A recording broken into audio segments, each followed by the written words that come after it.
चलिए, तो स्वागत है आपका हमारे चैनल पीजी फाइनेंशियल में। तो आज हम आपको बताएंगे इस मार्केट के लेवल्स के बारे में और कुछ साइकोलॉजिकल बातों के बारे में। तो जैसा कि अब कल के बारे में देखते हो, तो कल के बारे में आपको एक क्या होगा कि एक बेरिश ट्रेंड लाइन को कल मार्केट फॉलो कर रहा था। तो क्या था कि जब एक ट्रेंड लाइन यहाँ से जब सेलिंग शुरू हुई, तो सेलिंग जो पोजीशन सेल करके बैठे तो वो अपना कुछ यहाँ पे प्रॉफिट बुकिंग करी, कुछ यहाँ पे करी और कुछ यहाँ पे करी। तो जो भी यहाँ पे सेल साइड लेके बैठे थे वो अपना यहाँ तक तो पूरी ही पोजीशन स्क्वायर ऑफ करके बैठ चुके होंगे। तो जब यहाँ एक साइकोलॉजिकल पॉइंट बनता है 18,200, तो जब तक ये 18,200 का पॉइंट एक बायर्स ने एक अच्छा कैप्चर किया, जब ये अपना अच्छा कैप्चर कर रहे थे तो यहाँ लोगों का एक अच्छी सी बाइंग हुई थी यहाँ पे 18,200 पे। जब 18,200 पे एक अच्छी सी बाइंग हो चुकी थी, तो जब मार्केट गैप अप ओपनिंग हुई, तो गैप अप ओपनिंग के बाद में कुछ मल्टीपल लोगों ने यहाँ पे एक सेलिंग साइड एक अपनी पोजीशन स्क्वायर ऑफ करी। क्यों? क्योंकि एक लास्ट सेशन में, कल के मार्केट के लास्ट सेशन में एक अच्छी सी एक ज़्यादा सा प्रॉफिट बुकिंग होने के बाद में कुछ लोग यहाँ चले गए थे, तो कुछ बायर्स यहाँ बचे थे। तो वो उन बायर्स का क्या पर्सपेक्टिव था कि कल की क्लोजिंग अगर आज का मार्केट जहाँ ओपनिंग हुआ है वो कल की क्लोजिंग के नीचे कहीं भी जाता है, तो वो अपनी पोजीशन एक या तो प्रॉफिट बुकिंग करेंगे और जो नए जो सेलर्स होंगे वो एक सेल से ट्रेड लेंगे। तो कहीं ना कहीं हम देखते हैं, तो हम छोटे टाइम फ्रेम पे देखते हैं, तो या स्कैल्पिंग के तौर पे हम अपना माइंडसेट एक डिराइव करते हैं, या तो 1 मिनट के टाइम फ्रेम पे देखेंगे या तो 3 मिनट के टाइम फ्रेम पे देखेंगे। तो मैं आपको 3 मिनट के टाइम फ्रेम पे दिखाता हूँ। तो चलो, इसमें क्या होगा कि जब इसने अपना यहाँ कल की क्लोजिंग के नीचे जब इसने अपना कोई भी कैंडल 3 मिनट का अपने यहाँ पे क्लोज नहीं दिया, जब इसने यहाँ सेल साइड शुरू हुआ, तो जिसकी जिसकी थर्ड कैंडल आप देख रहे होगे कि एक सेल साइड तो है मगर कहीं ना कहीं बायर्स स्ट्रांग हो गए थे।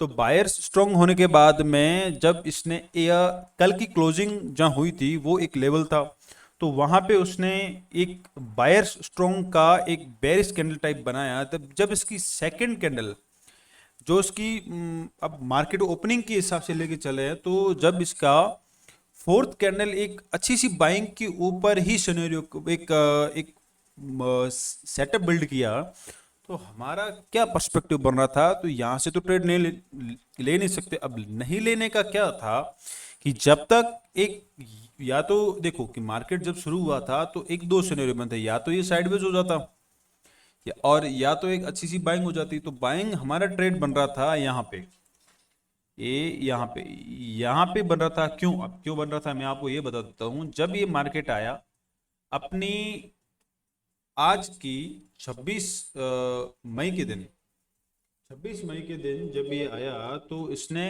एक ऊपर गया, ब्रेकआउट दिया, मान सकते हो। फिर इसने रीटेस्ट किया, रीटेस्ट देने के बाद में जब इसने यहाँ हमने ट्रेड लिया, तो यहाँ ट्रेड क्या बन रहा था कि ये फर्स्ट लेवल तो ये बन रहा था साइकोलॉजिकल पॉइंट के हिसाब से लेके चले, तो फर्स्ट लेवल बन रहा था 18,413, और इसका थर्ड जो फर्स्ट तो स्कैल्पिंग के तौर पे लेके चले तो 18,391 है, और इसका सेकंड टारगेट होगा जो 18,412 था।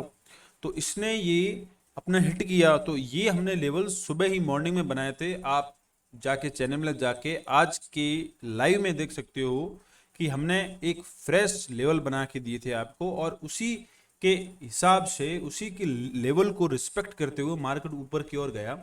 तो अब क्या बनता है कि अब इसका अगला एक रेजिस्टेंस के तौर पे लेके चले हैं, तो रेजिस्टेंस इसका बनता है 18,450।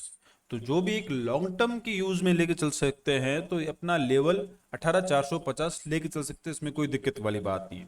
ठीक है।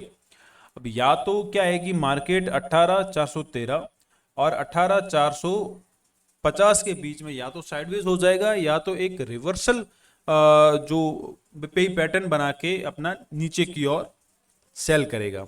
और कहीं ना कहीं जहां एक न्यू बायर्स भी आए हैं, तो वो भी अपना एक प्रॉफिट बुकिंग के बारे में सोच सकते हैं। तो और अभी आप देख सकते हो कि मैंने इसमें एक राइजिंग वेज का पैटर्न बनाया है, जो यह इंडिकेट करता है कि यह जो पैटर्न है वो एक रिवर्सल के बारे में कहीं ना कहीं सोच रहा है। और कहीं ना कहीं आप देख सकते हो कि जो 3 मिनट की कैंडल है वो एक छोटी छोटी कैंडल बना के और एक छोटा सा मोमेंटम दे रही है। तो कहीं ना कहीं एक वीक मोमेंटम की ओर एक अच्छा सा इंडिकेट कर रहा है। तो कहीं ना कहीं अब मार्केट ऊपर जाने का चांस जब बनता है जब ये अपना 18,460 के ऊपर ही कोई 5 या 15 मिनट की कैंडल ही क्लोज करे।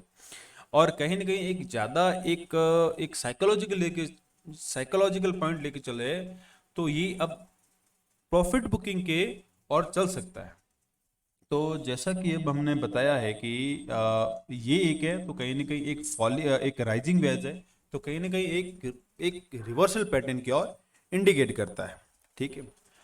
और अब हम चले हैं बैंक निफ्टी के बारे में। अब बैंक निफ्टी के बारे में हम बताया था सुबह, जब हमने ये सुबह लेवल्स आपको 26 मई के लाइव के तौर पे हमने आपको दिया था सुबह मॉर्निंग में, और एक हमने फ्रेश लेवल बनाए थे हमने को बाद में, या फिर ये भाई यूट्यूब जो आपको कर रहे थे उसके बाद में हमने नहीं बनाया, हम लाइव मार्केट में बनाया था।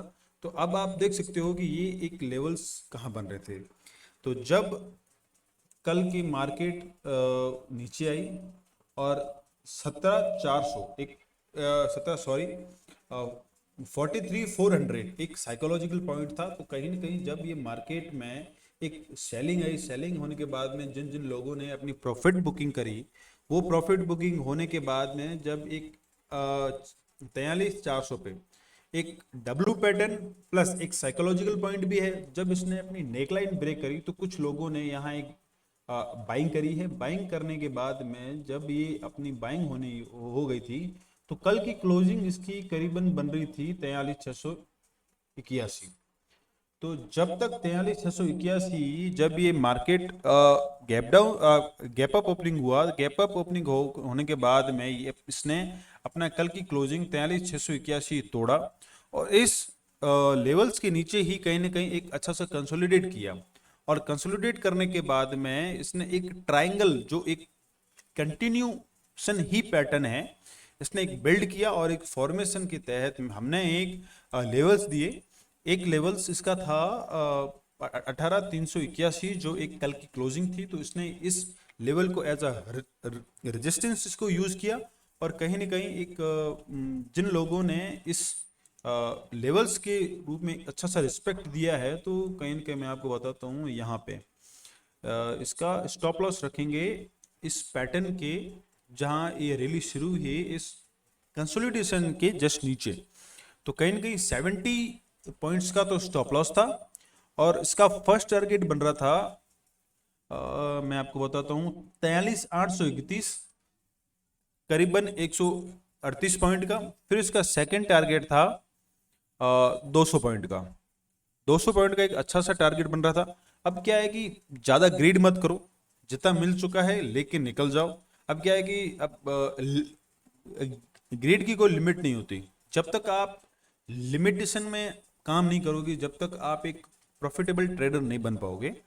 तो जैसा कि अब आप देख रहे हो कि ये लेवल्स है, आप स्क्रीनशॉट ले लो या एक लेवल्स ड्रॉ कर लो अपने, जो जिस हिसाब से ये मार्केट ऊपर जाता है।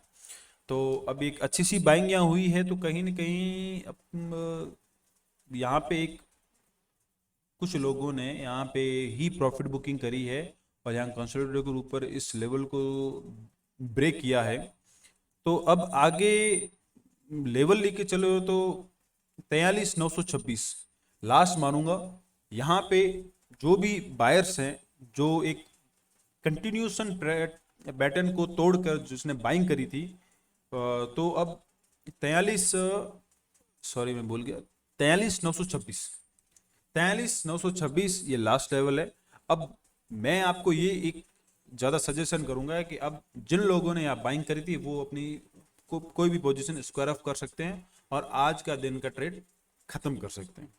ठीक है, चलिए आज का हमने आपको लाइव बताया कि हमने कहाँ ट्रेड लिया था, क्या इसके लेवल्स थे, और ऐसे ही आपको आगे मार्केट में लेवल्स चाहिए, या मार्केट किस तरह से मूव करता है, इसका क्या साइकोलॉजिकल मूव होता है, क्या पैटर्न्स होते हैं, क्या कैंडलस्टिक होते हैं, कहाँ पे स्टॉप लॉस रखना है, क्या रिस्क मैनेजमेंट होना चाहिए।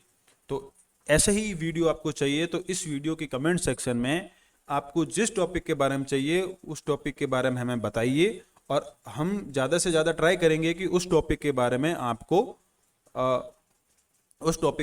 आपको एक वीडियो, अच्छी वीडियो मिले और आपको ही अच्छा गाइडेंस मिले।